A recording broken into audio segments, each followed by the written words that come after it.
There's a murder of crows in an old dead tree out past the interstate, and this they told to me. He's got an old black hat, a pocket full of straw, blood-stained overalls made by his ma.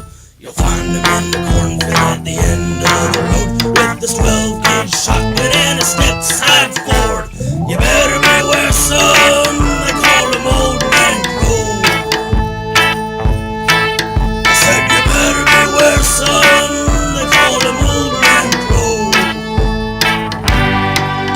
When his evil eyes shined, those folks ran away. A few of them stayed behind, said they weren't afraid. He tied him to the flagpole with the barrels round the chain, lit him on fire and stood there laughing in the rain.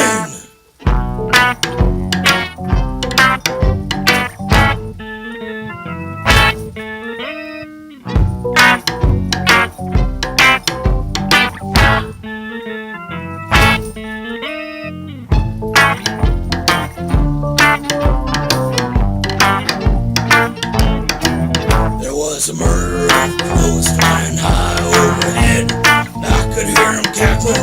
This is what they said. He's got jumper cable jaws, eyes black as coal, a shovel used for killing and one for digging holes. You'll find him in the graveyard in the dead of night, cooking up the Barbie in the pale moonlight. You better beware, son, they call him Old Man Crow. I said you better beware, son, they call him Old Man Crow. The house is on fire, the dogs are asleep, the screws off his wire down the baby's in the creek. You'll find him in the cornfield at the end of the road, laughing at the windmills and dancing with the crows.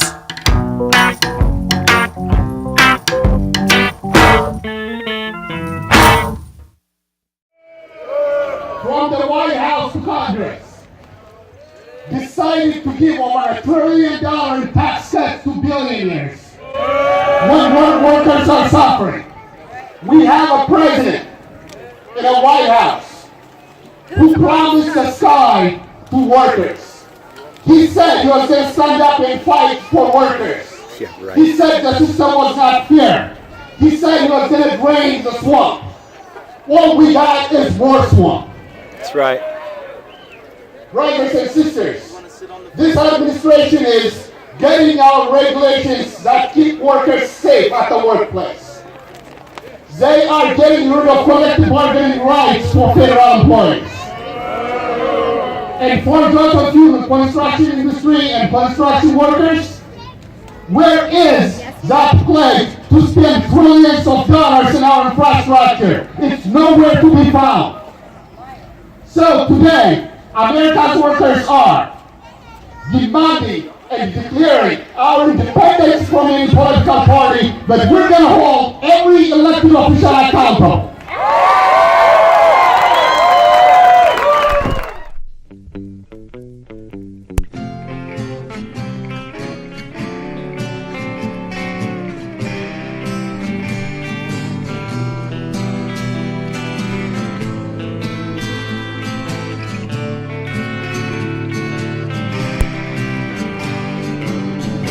Bought a rubber in the truck stop bathroom.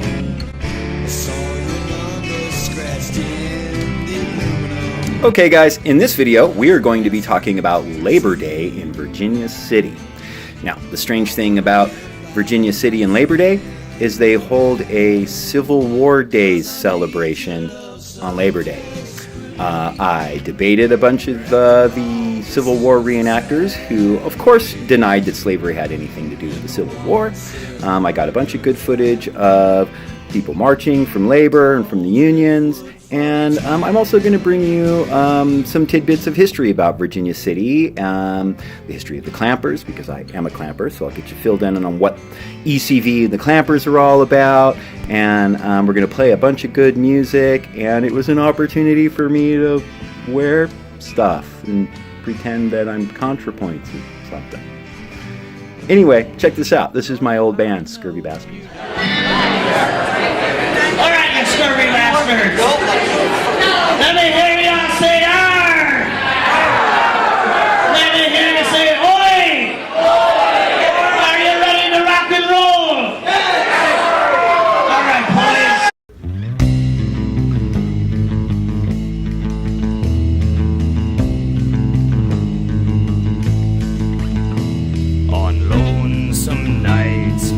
cabin is dark. I light up the lantern to stare at the charts. Something went wrong a long time ago. Our future, our fate, none of us know. We sailed to Bermuda, though we'd been warned. A threshold was crossed in that terrible storm. On sleepless nights, the flames just a spark. So up to the deck to stare at the stars. We sailed through that triangle, though we'd been warned. The masts were all broken, the rigging all torn. It's driving me insane. I'm holding to the ship's wheel in the pouring rain. It's driving me mad. It'll take us to hell. It's there with me now.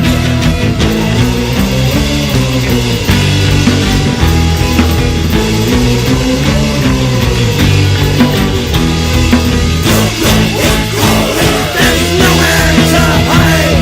The whole world must open. We'll go down with the tide. Half the crew's dead, the other half starved. Our ship it is lost. We have sailed so far.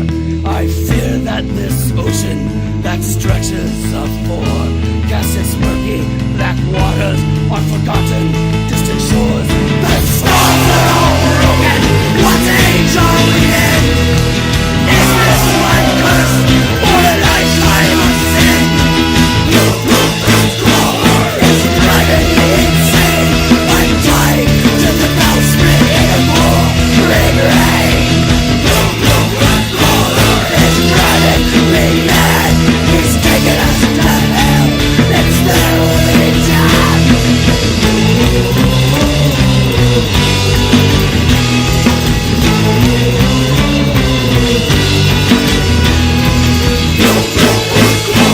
There's nowhere to hide. The whole has bust open. We're going down with the tide. Our fate, it is sealed. This I now know. We're sinking to right deep down below.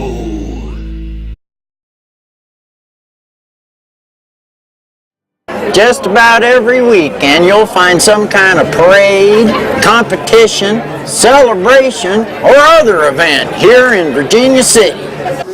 Outside of Ireland, you'll find the most St. Patrick's Day fun at the annual Mountain Oyster Fried Testicle Festival, where cooks vie to win the title of the best ball baker or fryer or sauteer, whatever the case may be. People are nuts for them balls. The Civil War moves in every year, and the North and South fight again. And then there are the outhouse races. Better get out of the way, 'cause them high-test Johns don't break for anybody. And how about them camel races? Virginia City literally busts a hump. There's a huge parade and the races, where anyone can ride a camel or an ostrich. Up at Piper's Opera House, there's a steampunk ball.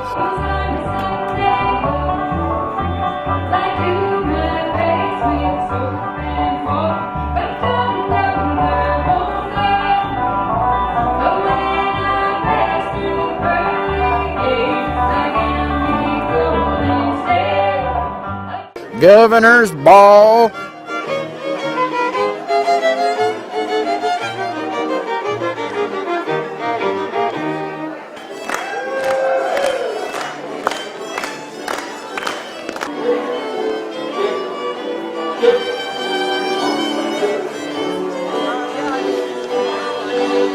And every year, the always sold-out Comstock Cowboys Christmas concert, the highlight event of Christmas on the Comstock. Piper's Opera House, Virginia City.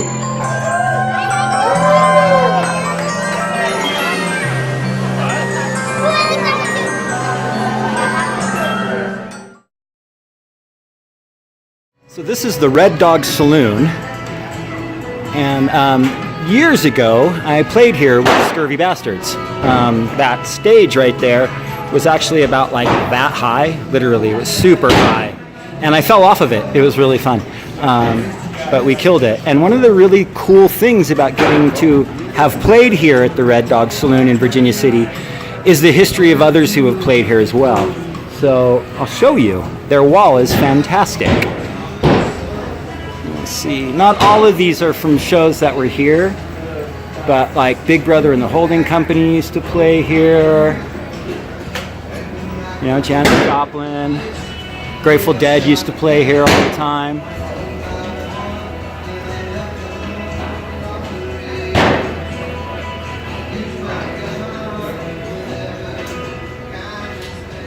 Some Jefferson Airplane or Jefferson Starship at the Red Dog.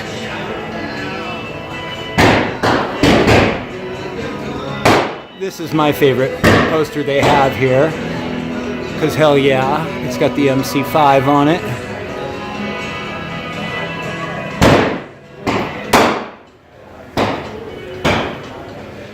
There's always people shooting off guns down the main C Street in Virginia City.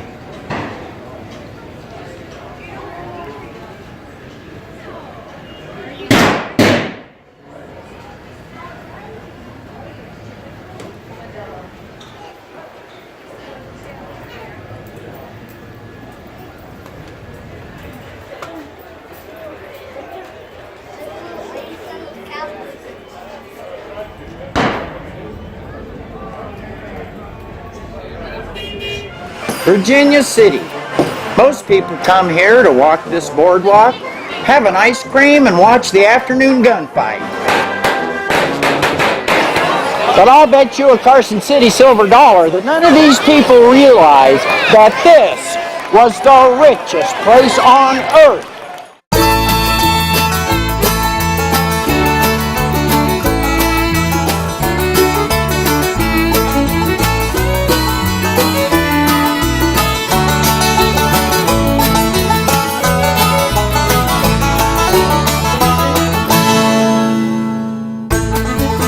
Welcome to Virginia City. I'm your host, Henry Tompkins Page Comstock, and I'll be taking you on a personal tour, showing you the history, sights, and sounds of this special place. Virginia City, site of the world-famous Comstock Lode and the Big Bonanza. I'm standing at the original site of the Ophir Diggings. It was at this location on June 8, 1859, that the Comstock Lode was first discovered.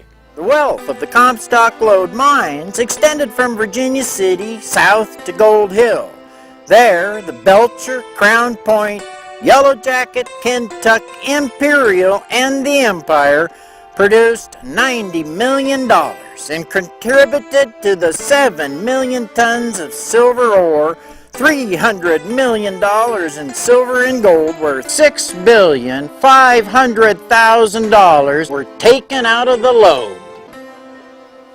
Over 2 million cords of wood fueled the machinery in the hoisting works and mills. A new set of millionaires was created from the logging barons and all the other entrepreneurs providing supplies for the Comstock mines and their miners.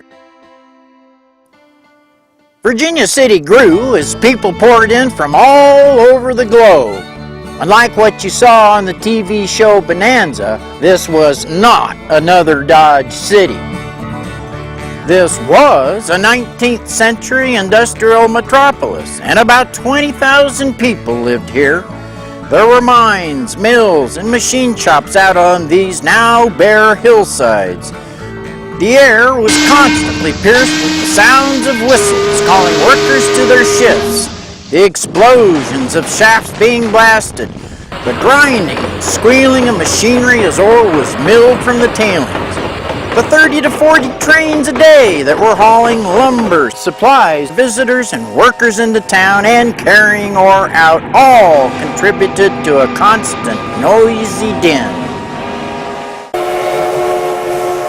Wells Fargo had an office in Virginia City for shipments of bullion and mining supplies. There was a fortune to be made in hauling freight.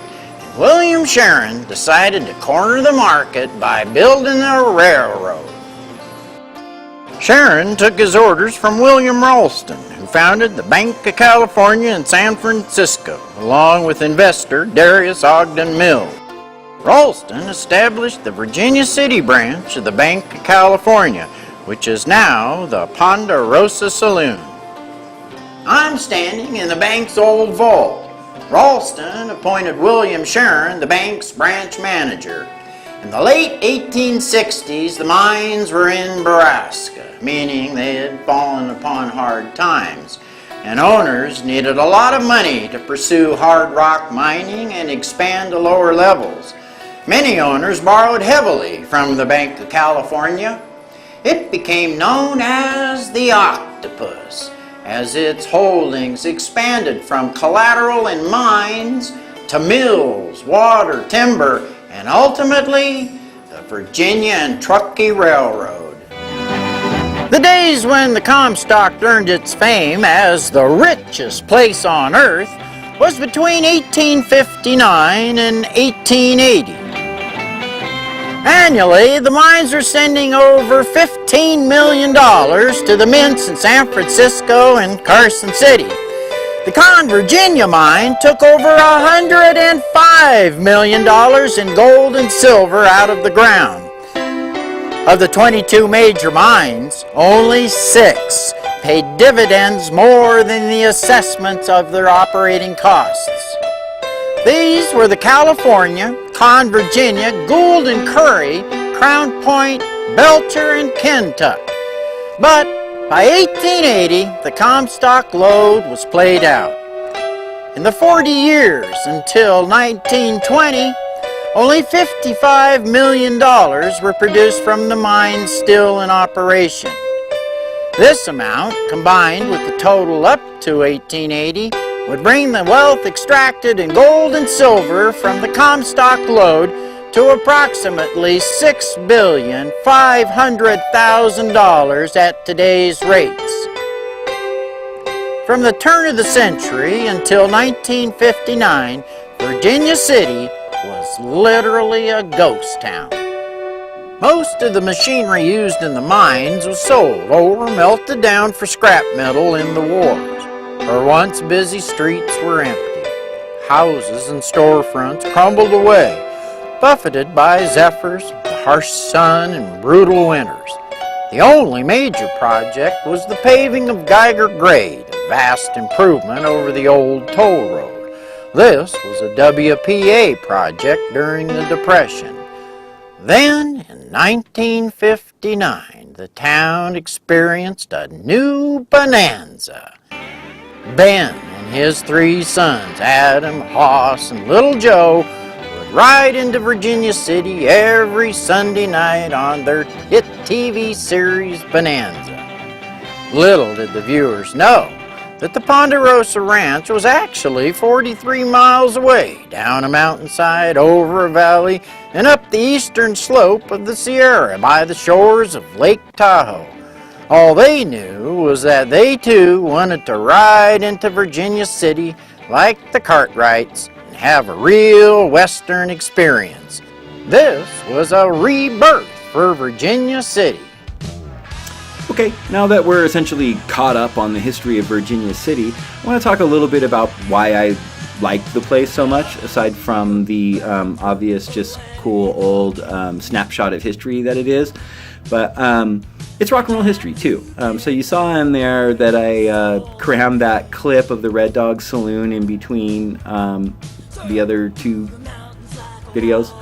So it's not just that a bunch of old dinosaur rock bands played there sometimes. It's that Virginia City was really where a lot of the sort of Hate Street crowd used to get away to and go party and jam at the Red Dog and stay in the hotels and stuff there, which are so cool. It's really cheap to stay in them, and they're all restored, and in their original, glory, sort of. And so you also saw mention of the Steampunk Ball, which is in September every year, and it's just really fun. I usually go up and get a room up there and just get, sort of plowed drunk. And play dress up and shit, and but stay there because, for one, you heard mention of Geiger Grade in there. That is a death-defying drive to go up or down. It doesn't matter in what state you are, so especially not drinking. But anyway, Virginia City is just a really sort of eclectic and diverse place, and with all kinds of weirdos and shit, and I like weirdos. So we're going to get into some of the people who are weirdos in a not good way. I mentioned the Civil War reenactors in the opening, so we're going to get into what I call debates, which is really just me trolling them. But we're going to get into that in some depth. But first, check out the Convulsionaires.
Everybody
Okay, so like I said, the reason I was in Virginia City on this particular day was because of the Labor Day parade.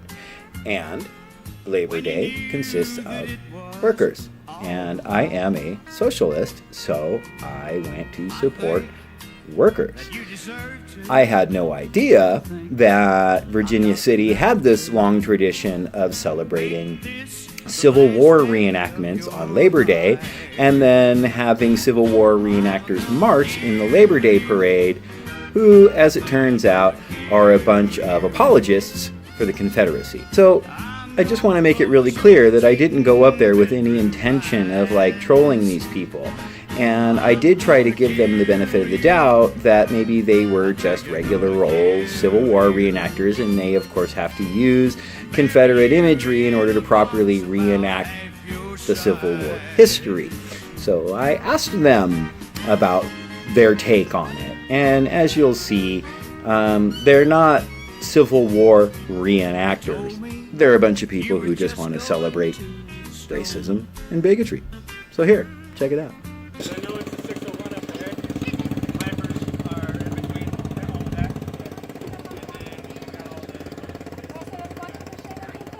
So we can agree it's good those racist, traitor, treasonous bigots lost though, right? We can at least agree on that, correct? Okay, good. Because owning people and being a racist sucks, right? Okay, good, because that's what that flag on your truck represents. Yep. Yeah. Why don't you rewrite history and what the Civil War was about? Yeah, rewrite history, guys. So the Confederate flag is not a racist symbol. Never has been. Never has been. So the Confederate flag is not a racist symbol. Never has been. Oh, so see, that's called rewriting history.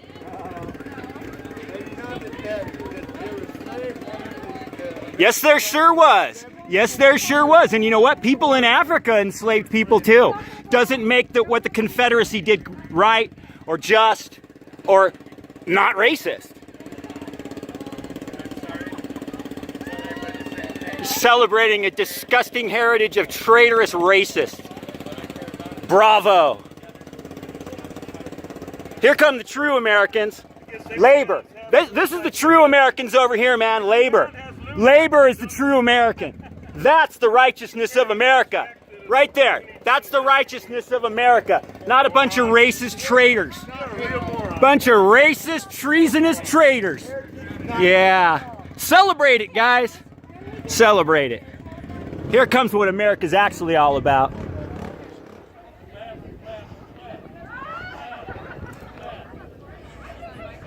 All right, as we go into this next clip, I want to draw your attention to the stickers on the trailer and the blue truck that's pulling the trailer. You'll see Confederate stickers, blue line flag stickers, and don't tread on me stickers, which is fine, I guess. Those people can put whatever fucking stickers they want on their truck. But the reason I'm pointing it out is because they're historic Civil War reenactors, but they drive around every day in their daily driver with a Confederate flag on their shit. So, yeah.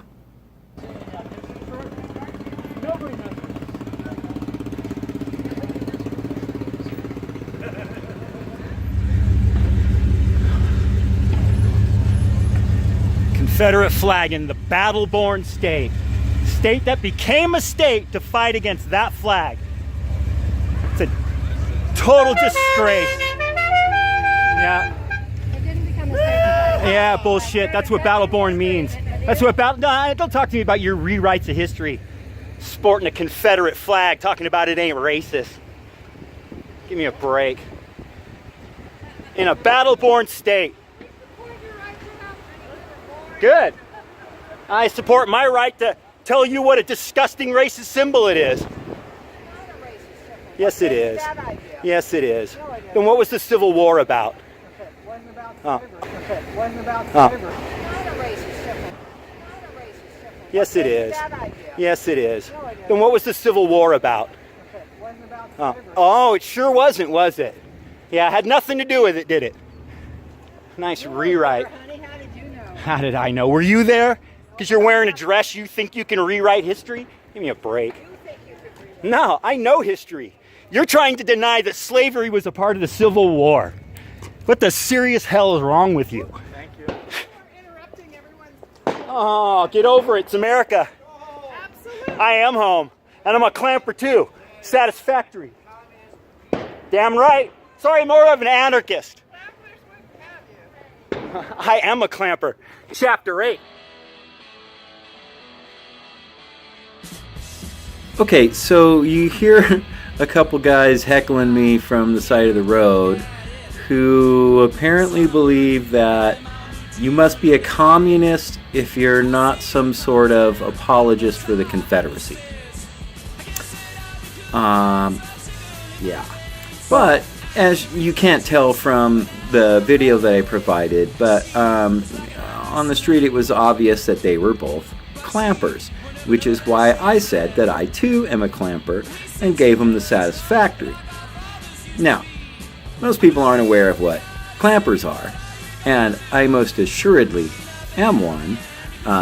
That's my sheepskin from when I went in 14 years ago to Las Plumas del Oro.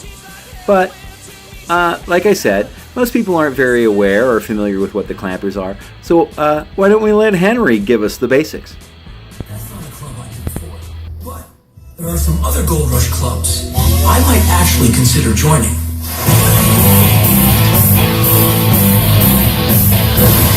People think of miners as all work and no play, but one group managed to take fraternity and absurdity to a whole new level.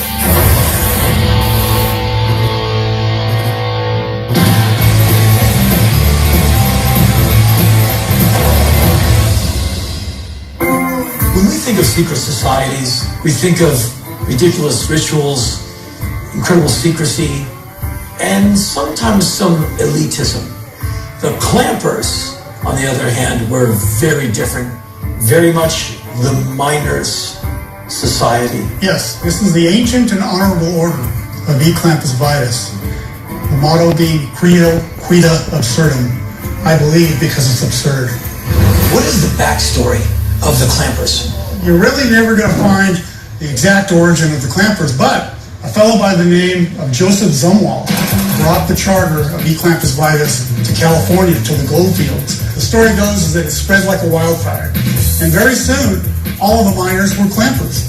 So during the height of the Gold Rush era, how many clampers were there? Well, without giving you any numbers, we do know that by the 1870s, there were more clampers in the state than there were Oddfellows, Masons, Elks, any of the benevolent orders combined. Are there any clampers who are well-known, people that we might know in the media or who are famous? Ulysses S. Grant, Really? J.P. Morgan, Mark Twain, many television cowboys, including Roy Rogers. Real men's men in this group. That's right. That's right. Is it permissible for me to know any details of clamper initiation? I can tell you what clamper initiation looked like back in the day. Okay. The object was to humble the poor blind candidate who was the initiate. He was blindfolded, brought into the clamp site, the place where the initiation would take place. Clamp site. Yeah, the clamp site. Got it. Not campsite, clamp site. I got it. They were tarred and feathered and put into a hoop skirt and made to ride a rail into the nearest town or mining camp. And if they made it back into the mining camp the next day, they would be eligible to be a clamper. But before that, the poor blind candidate would have been made to give up his poke of gold dust. And that would have been taken immediately to the local saloon to support the saloon for the day. So he's covered with feathers in a hoop skirt going out of town, and all the clampers are in town drinking on his dime. Exactly. Exactly. So someone's having a really good time. Someone else is having a very interesting time. But the clampers did perform a function. There are many documented cases of the clampers coming together to aid families that had fallen on hard times. When a miner died, when a miner became infirm, the clampers would take care of the family. In later days, they paid the mortgage on the house. They made sure the kids had an education. The family had groceries. and food, and that's another reason why these miners wanted to become clampers, because it was a form of security for them. When I say goodbye to someone or people I'm working with, I say good night, see you next time.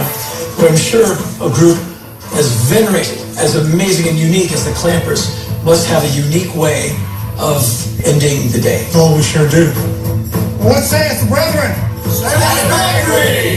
And so recorded. And that's how you do that. That's how we do it. Thanks, Henry. So, yeah, if you ever actually want to go into the Clampers, I would be more than happy to sponsor you. But anyway, the Clampers actually do a lot of really cool stuff today as well. One of the primary things that Clampers do is we dedicate brass plaques to sites relevant to Gold Rush history. Another thing that I think is really cool about the Clampers is the reason we wear the red with the black is the red is to signify the Chinese immigrants' role in the gold rush. Now, a lot of people don't know that a lot of Chinese immigrants did come here in hopes of striking it big, but when they got here, they were not allowed to stake claims or plots because of being Chinamen. But the Clampers play a huge role in Virginia City. If you walk up and down those wooden sidewalks, you'll see plaque after plaque that describe the historic significance of the building you're standing in front of, and the vast majority of them were dedicated by the Julia chapter of the Clampers in Virginia City. Now, the Julia chapter is named after Julia Boulette. She was a madam, and she ran a brothel in Virginia City, and that's what the chapter's named after. So there's just a lot of really cool history in relation to the Clampers. And there's also on C Street a huge statue which sort of looks like a stunted obelisk that has a whole bunch of plaques that are relevant to Clamper history and Gold Rush history that was all made by the Clampers. Okay, we're going to get into a little more of my trolling of the Civil War reenactors with a little help from Punker Mike. But before we do, check out the blasters.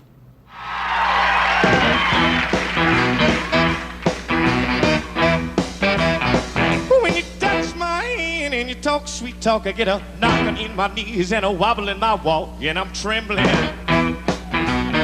and I'm shaking. When you take me in your arms and talk romance, my heart starts doing a St. Vitus dance, and I'm panting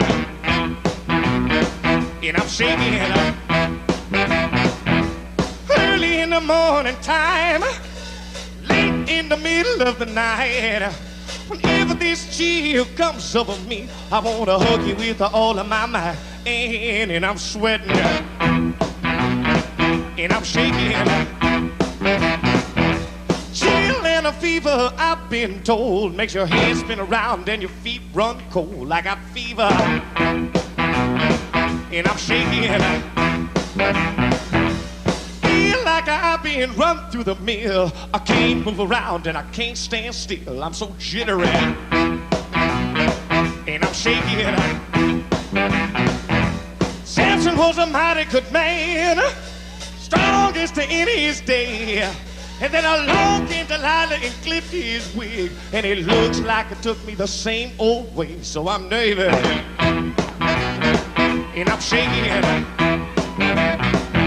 Storm rocks a ship on the sea, the wind shakes the leaves on the tree.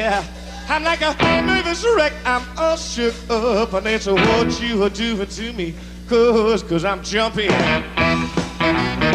and I'm shaking and I'm jumping and I'm shaking. Shaking, shaking, shaking, shaking, oh yeah, I'm shaking. Shaking, shaking, shaking, shaking, oh yeah, I'm shaking.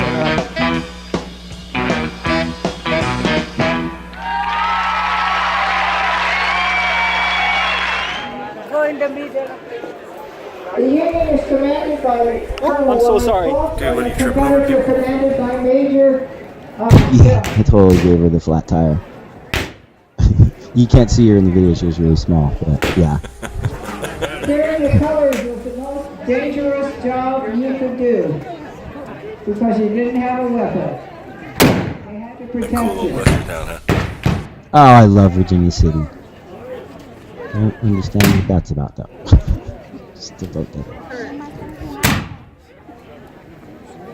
But I mean, there's always like gunfights in the street and guys walking around with their donkeys as old miners and stuff. You can always see that stuff. It's a really, really wonderful, fun place to go to. But Civil War. And Labor Day? Okay, well, check this guy out. He seems like a nice enough old guy, but oh. Good thing those racist traders lost, right? Right? Treasonous Confederate scumbags and racists. Good thing they lost. Huh? Oh, Teddy Roosevelt was around at that time, yeah? I think he was. With a Confederate flag around him.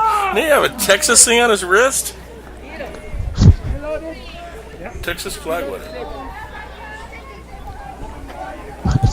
Well, this is a great show. It's not actually a reenactment because this absolutely never happened in Virginia City. Civil War days. Wonder what Mark Twain would think of the glorification of the South in Virginia City.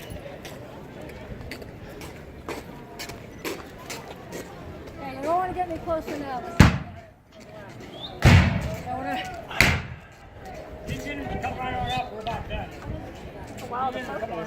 Okay.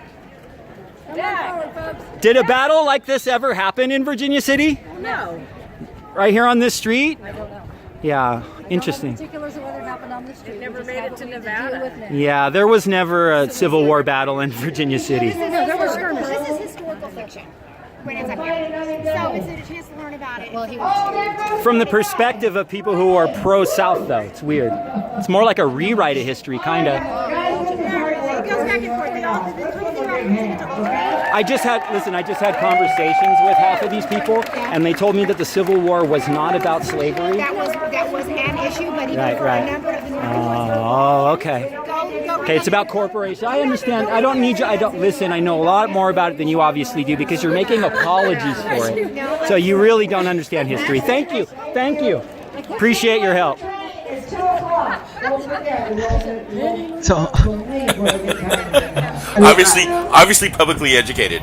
Well, I mean, and she was just dressed kind of normal. So when I reached out to her, I'm like, hey, these people, they just told me that the Civil War wasn't about slavery. I thought I might be appealing to an intelligent person who understood history. And then she comes up, not with the exact same whitewash, but, okay. So she was willing to say, slavery was at least part of something Yeah, to it was do an with issue. the Civil War. Right.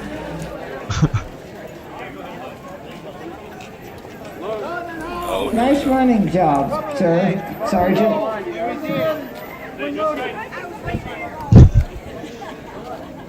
One of the things that is cool, again, like when you go there and you'll see people dressed as miners or old, They'll do a nice salute in a minute. Just hang on. Victorian people and stuff, and they're all really happy to like take pictures and stuff with you. It's not all usually Civil War people like this, but there's a lot of women that come out in those really amazing, cool old dresses and stuff, and you can take pictures, and they're totally cool with it. And they have full societies where that's what they do, man. They come out and it's a living museum. That's the way they sort of, promote themselves.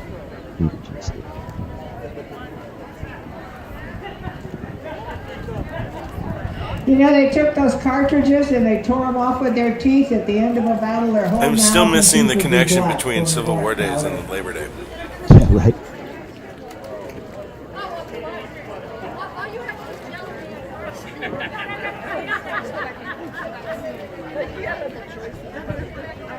Ladies and gentlemen, we all do this for the love of history, okay? We're an educational organization, and we really enjoy what we do, and we really appreciate you enjoying it, okay? Nevada has a strong history with the United States and with the Civil War because we became a state during the Civil War. That's right. West Virginia loves to say it was the only state that was invented during the Civil War, but that's not true. Nevada was right in there. Battle born against the South. That's right. Battle born Against the South. Everything. Against Sorry, the sir, South. We have a real problem. Yeah, except that's reality in history. Let's go.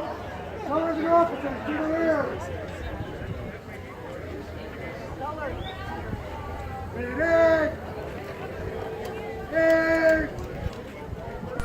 here we go. And then the penis extensions. I got a question. I didn't realize that states were invented. Come down and listen to the train. We love having you. Don't Did you catch that though, man? It's an educational society. Anything you feel like contributing. Right, the Historic Society just, listen, that's what Battleborn is. I'm not like making stuff up out of my ass. That's why we became a state, and that's why our state model is Battleborn, because we were Battleborn against the South. She said Battleborn against everything. Right, it's the same as All Lives Matter. Yeah, all lives matter.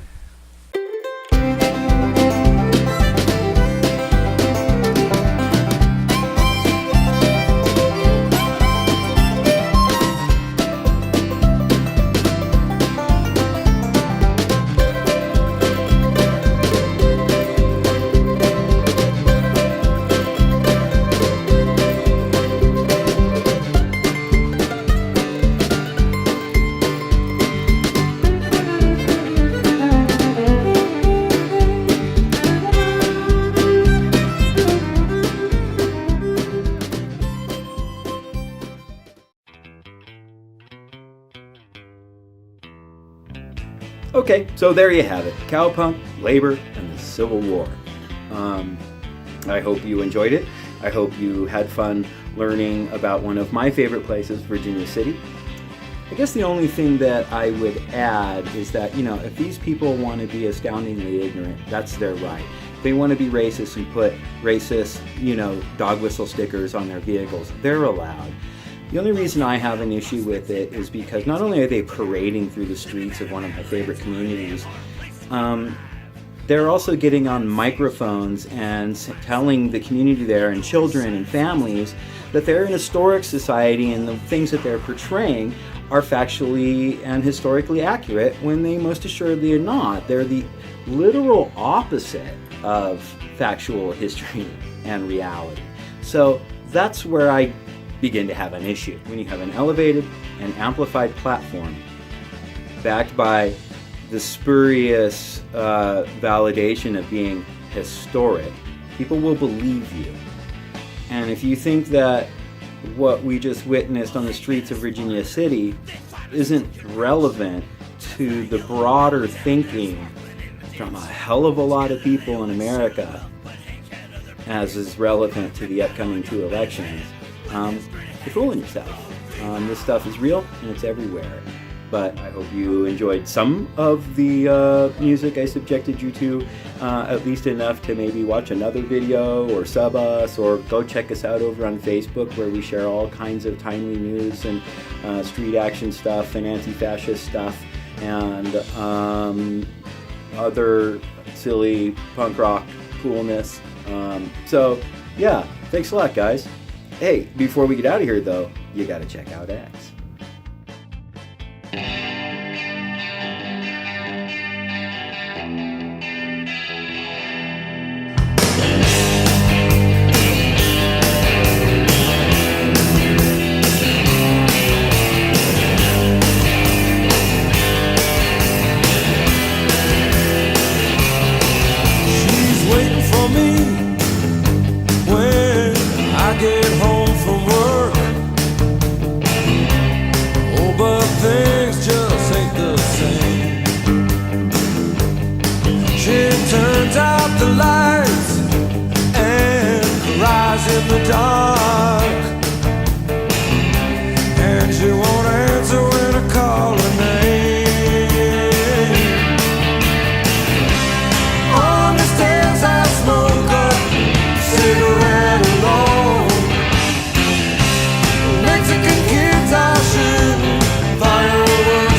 Whatever you do, you'll want to stop here at the Virginia City Visitor Center and get a Comstock Adventure Pass. They have a number of packages to suit any budget. You'll get a good deal on area attractions. Go to their website to buy your passes in advance, and for more information about events, lodging, and tours, call this number, 775-847-7500. There are older towns in the state of Nevada, but none that will surpass historic Virginia City. This is the town that made Nevada a state. It's no place like home. Come up and see us sometime.